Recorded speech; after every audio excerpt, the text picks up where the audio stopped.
নারায়ণগঞ্জ রূপগঞ্জ থানাধীন মধুখালী ৩ রাস্তার মোড় এলাকায় স্বৈরাচারী দুঃশাসনের সন্ত্রাসী চাঁদাবাজ চক্র এখনও সক্রিয়। সন্ত্রাসী অপরাধ চক্রটি এই স্থানে দিনে দুপুরে ও রাতের আধারে সাধারণ মানুষের গতিপথ আটকে দিয়ে নগদ টাকা পয়সা, মোবাইল, স্বর্ণালংকার সহ মূল্যবান জিনিসপত্র হাতিয়ে নিয়ে থাকে বলে গোপন সূত্রে জানা যায়।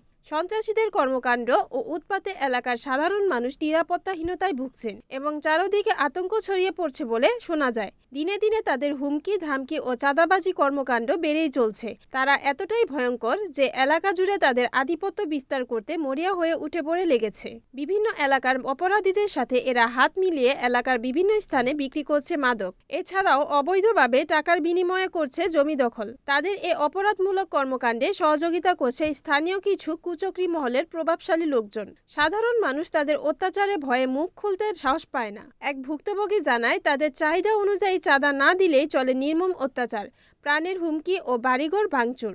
এরা চাঁদাবাজি ছাড়াও এলাকায় চালাচ্ছে চুরি ডাকাতি। এরা এতটাই বেপরোয়া, দিনে দুপুরে মানুষকে ভয়ভীতি দেখিয়ে লাঞ্ছিত করে সবকিছু কেড়ে নেয়। দেশের স্বৈরাচার ক্ষমতার পরিবর্তন হলেও দেশ ছেড়ে অনেকে পালিয়ে গেলেও এই অপরাধী চক্রটি নির্ভয়ে আগের মতো নিরাপদে তাদের অপরাধমূলক কর্মকাণ্ড চালিয়ে যাচ্ছে। তারা মাদক, চুরি, ছিনতাই সহ নানা অপকর্ম প্রতিনিয়ত চালিয়ে যাচ্ছে স্বাভাবিক রুটিনের মতো। এরা মানুষের মাঝে ভয় সৃষ্টি করতে দিনে রাতে দল বেঁধে হোন্ডায় মহড়া দিয়ে থাকে। পুরো এলাকা জুড়ে বানিয়ে রেখেছে অপরাধের স্বর্গরাজ্য।